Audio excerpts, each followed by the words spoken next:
Selamlar. Acer'ın Predator TKL 301 model mekanik klavye incelemesiyle karşınızdayım. Ben bu klavyeyi ayın 25'inde satın aldım. 26'sında da elime ulaştı. Şu an ayın 28'i. Yani 2 gündür falan klavyeyi kullanıyorum, test ediyorum. Benim bu klavyeyi almamın sebebi klavyenin numlocksuz olmasıydı. Burada gördüğünüz üzere numlock tuşları falan yok. Normalde 1000 TL altında %60 klavyeler bayağı var. İşte Sarftek T60 vardı, Blue Force falan vardı ama o klavyelerde şöyle bir sıkıntı var. Tuşları sığdırmaya çalıştıkları için mesela nokta tuşu, virgül tuşu falan ok tuşlarıyla beraber oluyor. Ve mesela siz yazı yazan bir insansanız, işte ya da kodlamayla falan uğraşıyorsanız harfler arasında geçmek için ya da üst satıra alt satıra geçmek için sürekli Shift Alt yapıp mod değiştirmeniz gerekiyor. Yoksa noktaya ya da virgüle basıyor. Bu benim için biraz sıkıntı olduğundan bir yerden sonra %60 klavyeleri gözden çıkartıp sadece %75 klavyelere odaklanmaya karar verdim. Ama %75 klavyelerde de çok fazla güzel bir model yoktu. Ya membran klavye vardı ya da mekanik. Mekanik olanlar arasında en iyisi bence buydu. Lenovo'nun Legion modelinden falan da daha iyiydi. O yüzden en son bunu almaya karar verdim.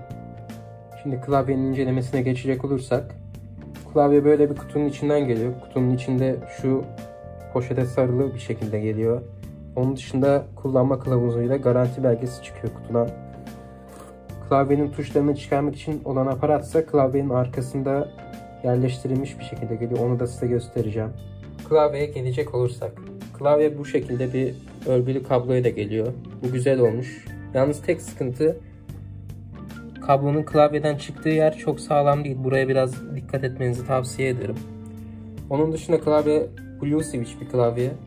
Otemu mu, Gateron mu tam anlamadım. Sitesinde farklı yazıyor, kullanma kılavuzunda farklı yazıyor ama forumlarda yazılana göre galiba Otemu bir switch'i var. İsterseniz klavyenin ses testine geçelim. Siz de hangi switch olduğunu anlayabildiyseniz yorumlara yazarsınız.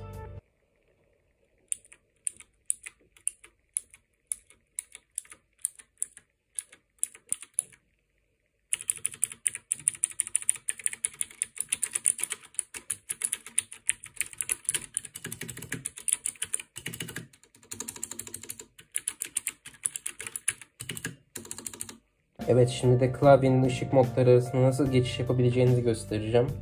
6 farklı modumuz var. İlki bu şekilde. Tek bir tuşa bastığınızda bütün klavyenin ışığının yandığı mod. Diğeri spin, yani şu şekilde satır satır ışığın geçtiği mod. Nefes alma modu var. Işık böyle yanıp sönüyor gördüğünüz üzere. Gündüz olduğu için çok belli olmuyor olabilir ama ona rağmen güzel ışık verdiğini düşünüyorum. Bakalım, şöyle kapalı olduğu mod var. Onun dışında ışığın böyle full açık olduğu mod. Ve en önemlisi bu Customized mod. Bu şekilde istediğiniz tuşların ışığını yakabiliyorsunuz. Bunun da 6 farklı modu var. Modlar arasında geçiş yapmak için FN Insert yapıyorsunuz. Bu ikinci mod. 3, 4, 5 ve 6. İlkine geri dönelim. FN ve Delete tuşuna bastığınızda mesela CS oynuyorsunuz diyelim.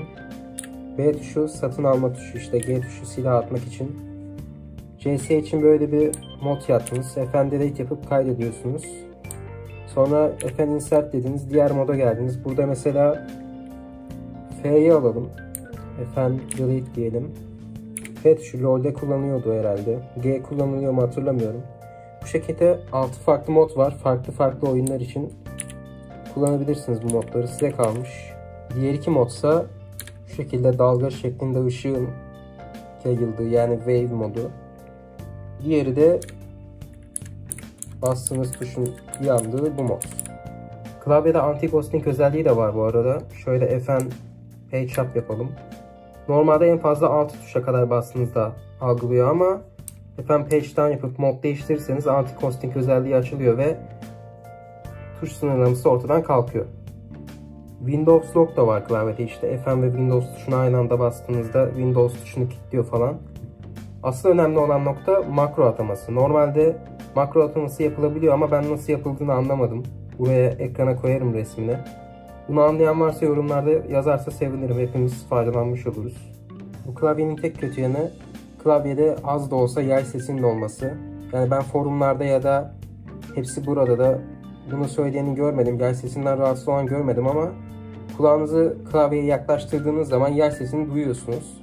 Yazı yazarken ya da oyun oynarken rahatsız etmiyor ama biraz buna takılıyorsanız çok yer sesi az da olsa geliyor. Yani kulağınızı yaklaştırmanız lazım ama öyle söyleyeyim. Normal kullanımda sizi pek rahatsız edeceğini düşünmüyorum. Onun dışında diğer kötü yanı da RGB'nin olmaması. RGB yok ama 800 liralık bir klavyeden bahsediyoruz. Yani kuponla falan 700-750'ye geliyor. Bu fiyat bandında her şeyin bir arada olması biraz zor. O yüzden RGB olmamasını da ben şahsen göz ardı edebiliyorum. Yani klavye bu şekilde arkadaşlar. Söyleyecek çok da bir şey kalmadı. Son olarak klavyenin arkasında şöyle tuşları çıkarmanıza yarayan bir aparat var ve tek kademe yükseltme kısmı var. Bunları da size gösterip videoyu bitireyim. Evet, sağ CTRL tuşunu çıkardım arkadaşlar. Switch'imiz burada. Switch çıkarılabiliyor mu bilmiyorum ama ya ben zarar vermemek için denemeyeceğim bunu. Şöyle parlaklığı açayım. LED'i de görün. LED de bu şekilde. Yani evet, klavye hakkında söylenemeyecek çok bir şey yok başka. Videoyu izlediğiniz için teşekkür ederim.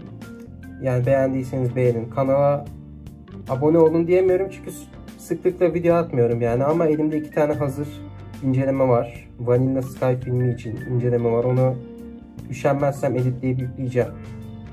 Yorumlarınızı esirgemeyin. Beraber tartışalım yorumlarda. Yardımcı olmaya çalışırım. Kendinize iyi bakın. İyi günler.